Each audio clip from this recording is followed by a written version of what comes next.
নমস্কার বন্ধুরা, প্রেরণা বাংলা মোটিভেশন চ্যানেলের আজকের পর্বে সবাইকে আমন্ত্রণ জানাই। আশা করি সকলে ভালো আছেন, সুস্থ আছেন। আজকের ভিডিওতে আপনাদের সাথে শেয়ার করে দিচ্ছি জীবনের 10টি কঠোর সত্যি কথা। যে কথাগুলো আপনি যদি সবসময় মনে রাখেন, তাহলে আপনি মানসিক দিক দিয়ে অনেক শক্তিশালী থাকবেন। যে কোনো ঝড় ঝাপটায় আপনি থাকবেন সোজা হয়ে দাঁড়িয়ে। এই কথাটি মনে রাখবেন যে জীবন একটি খেলা, আর এই খেলাতে জয়ী হতে গেলে এই 10টি নিয়ম আপনাকে মেনে চলতে হবে। তবেই আপনি জয়ী হতে পারবেন, পাবেন একটি শান্তিপূর্ণ জীবন। প্রথম, সবসময় মনে রাখবেন যে যখন প্রয়োজন ফুরিয়ে যায় তখন কেউ আর প্রিয়জন থাকে না। যতক্ষণ আপনার প্রয়োজন রয়েছে ততক্ষণ আপনাকে সবাই মাথায় করে রাখবে, কিন্তু আপনার প্রয়োজন যখন শেষ তখন এক এবং একমাত্র ঈশ্বর ছাড়া আপনার কাছে আর কেউ প্রিয়জন নেই।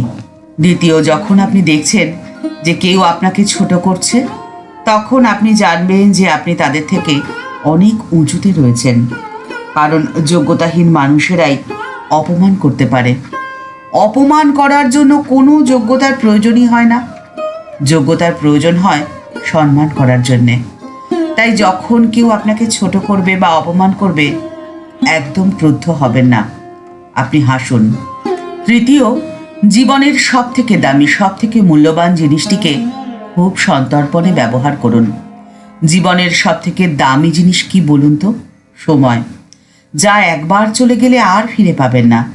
আপনি তখন আফসোস করবেন সেই সময়ের জন্য, যে সময়ে আপনি কিছুই না করে অলসভাবে কাটিয়ে দিয়েছিলেন।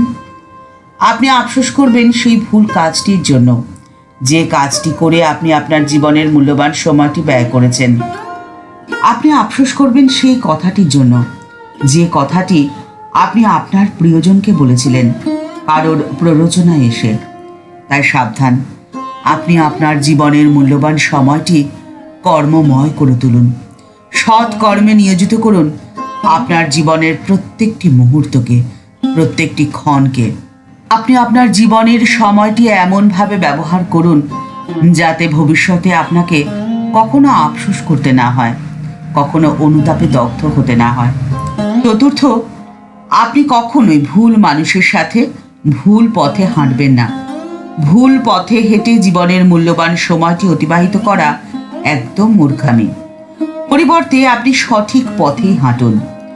যদি সেই পথে আপনি নিঃসঙ্গ হয়ে যান, একদম চিন্তা করবেন না, কারণ সঠিক পথে হাঁটার সাহস সকলের থাকে না। আর স্বার্থপর সঙ্গীর থেকে নিঃসঙ্গতা অনেক শ্রেয়। আপনি যদি ভুল মানুষের সাথে ভুল পথে হাঁটেন, তাহলে দেখবেন যে বিপদের সময় সেই মানুষটি আপনাকে ছেড়ে পালিয়ে গেছে। তাই সতর্ক থাকুন। পঞ্চম, এই কথাটি মনে রাখবেন যে পরিস্থিতির অজুহাত আপনি কখনো দেবেন না, কারণ কোনো কাজ করার জন্য ইচ্ছে শক্তিটাই সব থেকে বেশি প্রয়োজনীয়। আপনার যদি ইচ্ছে শক্তি প্রবল হয়, তাহলে আপনি স্রোতের বিপরীতেও সাঁতার কাটতে পারবেন। আর সেই জন্যই সৎ কর্ম করার সৎ সাহস সব সময় অন্তরে রাখবেন। ষষ্ঠ, এই কথাটি মনে রাখবেন যে মানুষ সত্য পছন্দ করে, কিন্তু যে সত্য কথা বলে তাকে পছন্দ করে না। যে সত্যি কথা বলে সেই সবসময় সকলের অপছন্দের মানুষ হয়ে যায়। তাই যখন আপনি সকলের অপছন্দের মানুষ হয়ে যাবেন, তাই নিয়ে আপনি কখনো হতাশ হবেন না। দেখবেন সময়ের সাথে সাথে মানুষের পরিবর্তন হবেই হবে। সপ্তম, আপনি আপনার মনকে জলের মতো তরল কখনো করবেন না, শক্তিশালী করে তুলুন, কারণ শীতলতা জলকে বরফে পরিণত করে দেয়। আপনার জীবনের দুঃখ, কষ্ট, জ্বালা, যন্ত্রণা থাকবেই, আর সেসব দুঃখ কষ্ট যেন আপনার মনকে কখনো পাথরে পরিণত করতে না পারে, সেদিকে লক্ষ্য কিন্তু আপনাকেই রাখতে হবে। অষ্টম, বর্তমান সময় স্যাক্রিফাইস আর কম্প্রোমাইজ, এই দুটি করার আগে সবসময় সাবধান, কারণ ভুল মানুষের সাথে কম্প্রোমাইজ আর ভুল পরিস্থিতির সাথে স্যাক্রিফাইস করলে আপনার জীবনের সুখ এবং শান্তি দুটোই ব্যাহত হবে। নবম, এই একটি ছোট্ট কথা আপনি সবসময় মনে রেখে দেবেন যে পরম প্রিয় পরমেশ্বর সকলের ভেতরে রয়েছেন, কিন্তু সকলে তার ভেতরে নেই। এই কথাটা আমরা মেনে নিতে না পারার জন্যই আমাদের এত দুঃখ, এত কষ্ট, এত জ্বালা যন্ত্রণা। আপনি যদি আপনার জীবনে এই ছোট্ট কথাটি মেনে নিয়ে চলতে পারেন, তাহলে দেখবেন আপনার জীবনের দুঃখ, কষ্ট, জ্বালা যন্ত্রণা শত গুণে কমে গেছে। আর জীবনের 10 নম্বর কঠোর সত্যি কথাটি কি বলুন তো? অন্যেরা আপনাকে নিয়ে কি ভাবছে সে কথা ভাবা আপনি ছেড়ে দিন। আপনি ভাবুন আপনাকে নিয়ে। আপনার কোন জিনিসটি সম্পূর্ণ বদলে ফেললে আপনি হবেন সবার থেকে আলাদা, সেই কারণটা আপনাকেই খুঁজে বার করতে হবে। কারণ অন্য কেউ আপনাকে কিছুতেই পরিবর্তন করতে পারবে না যতক্ষণ না আপনি নিজেকে বদলাতে চান। তাই আপনার ভেতরে যে সামান্যতম ত্রুটিও রয়েছে সেটি আপনি খুঁজে বের করে সেটিকে বদলে ফেলুন। আর আপনজন ভাববেন কাকে বলুন তো? আপনজন ভাববেন সেই মানুষটিকে যে আপনার সুখে, দুঃখে, বিপদে, আপদে সব সময় আপনার পাশে রয়েছে, কোনো পরিস্থিতিতেই আপনাকে ছেড়ে যায়নি। তিনি হবেন আপনার আপনজন। আর এই আপনজন খুঁজে পাওয়াই কিন্তু সব থেকে কঠিন বিষয়, সব থেকে দুরূহ ব্যাপার। তাই তো মা বলছেন, মহামায়ার মায়ায় সব আবৃত হয়ে রয়েছে।